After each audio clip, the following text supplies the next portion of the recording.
હરિ સુધી પહોંચવાનો દ્વાર એટલે હરિદ્વાર. જય શ્રી કૃષ્ણ. સવારમાં જે પણ થયું એ ભૂલીને પાછા ટ્રીપ મોડમાં આવી ગયા છીએ અમે. થેપલા જ ખાઈ લીધા બ્રેકફાસ્ટમાં. હોટલમાં ચેક ઇન કરીને નાઈ ધોઈને રેડી. મેં પહેરી છે sari, cause that is our culture, right. પપ્પાને પૂછી લીધું કે કેવી લાગુ.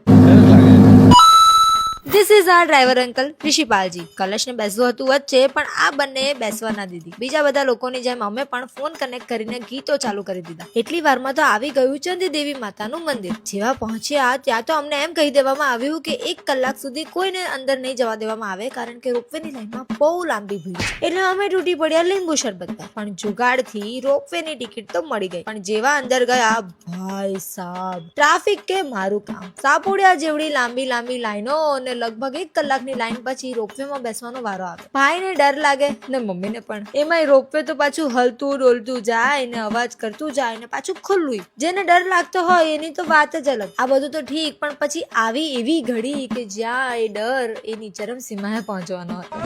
કારણ કે ચંદી દેવી માતાના દર્શન કરીને પાછા જ્યારે રોપવેમાં બેઠા નીચે આવવા માટે, તો રોપવે અધ વચ્ચે જ થઈ ગયું. પણ ને મમ્મી પપ્પા તો બીજા રોપવેમાં હતા. એ લોકોની હાલત તો ખતરનાક વાળી ટાઈટ હશે. अब आगे क्या, हवा में क्या होगा, स्टे ट्यून्ड.